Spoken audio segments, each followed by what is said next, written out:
le Sahel, pendant trop d'années, a été le terrain de jeu de multinationales occidentales qui, sous prétexte de venir protéger ou stabiliser la sous-région, en réalité étaient toujours systématiquement installées aux différents points où se trouvaient d'importants gisements de ressources minières en tout genre. Elles prétendaient, ces entités néocoloniales et ces forces armées sponsorisées par les multinationales, ces forces armées occidentales, elles prétendaient sécuriser le territoire, stabiliser le territoire, protéger le territoire contre des terroristes qu'elles avaient elles-mêmes armés, financés, orientés, lorsqu'elles avaient contribué à l'assassinat lâche du guide libyen Mouammar al-Kadhafi. C'est un petit peu comme à l'exemple, à l'image d'une mafia, où un mafieux engage un casseur pour briser une boutique, et après, une fois qu'il a convaincu le propriétaire de la boutique qui a été brisée de la nécessité que ce soit le mafieux qui le protège, il vient protéger la boutique alors que c'est lui-même qui a engagé les casseurs.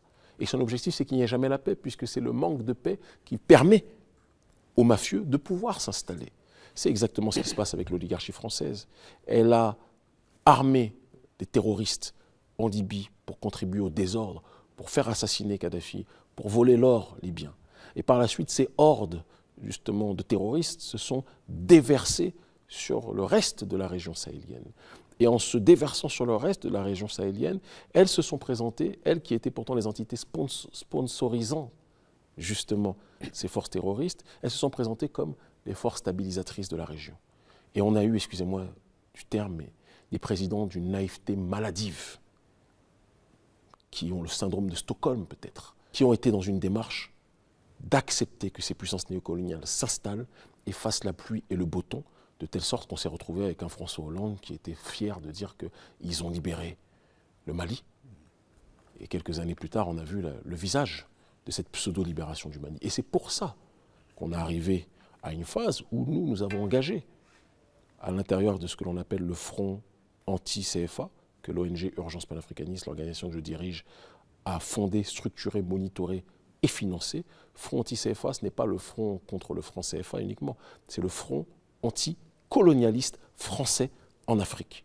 Pourquoi se focaliser sur le néocolonialisme français? Parce que c'est aujourd'hui celui qui caractérise le plus la volonté à la fois de piller nos ressources et d'orienter les démarches politiques de nos dirigeants vers un agenda néolibéral sur le terrain économique et sociétal. Et c'est quelque chose qu'on ne pouvait pas accepter.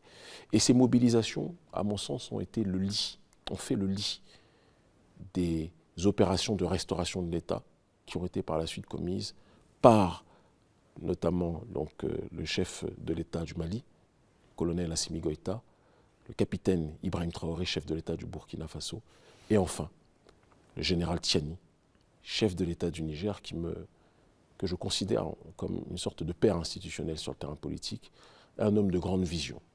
J'ai vu des médias corrompus, néocoloniaux, s'interroger sur le fait que le général Tiani était-il sincère dans sa voix panafricaniste. Quiconque a un échange d'1 heure, 2 heures ou plus avec lui, sait que le général Tiani, la vision panafricaniste qu'il a, c'est une vision civilisatrice. C'est une vision de civilisation.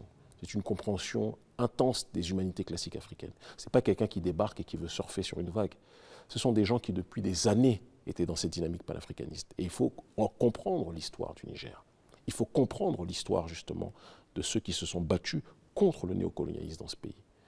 Mais ils étaient, parce que force constituée, elles avaient le devoir de servir l'État. C'est le serment qu'elles ont lancé. Et quand elles ont eu l'occasion de faire basculer la machine, elles l'ont fait. Et aujourd'hui, le Niger me paraît être le laboratoire de la révolution panafricaniste au XXIe siècle. J'espère qu'il sera rejoint par le Bénin très prochainement. Ce discours très à charge donc, contre la France, forcément ne plaît pas et on vous accuse donc d'être très proche de la Russie.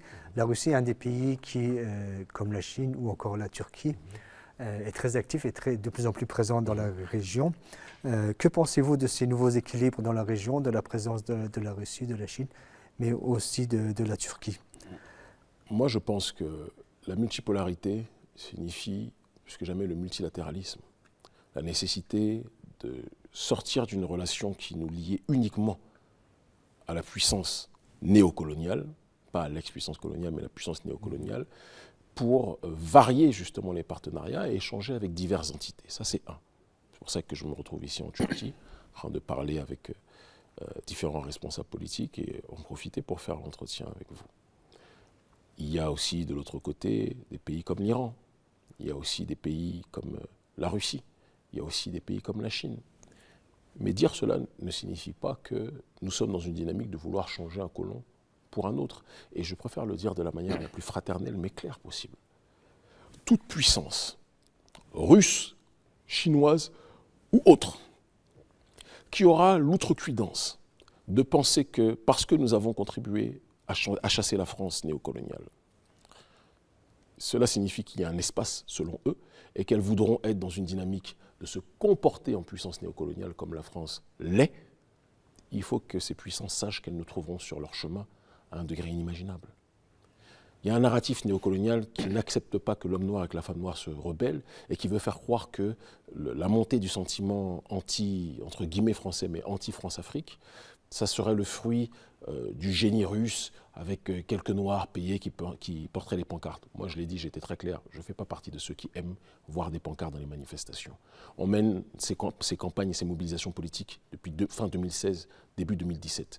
Les campagnes contre le franc CFA, les campagnes contre les bases militaires, que le front anti-CFA, qui a été structuré par l'ONG Agence panafricaniste, a organisé et a structuré. Il n'y avait pas de drapeau russe.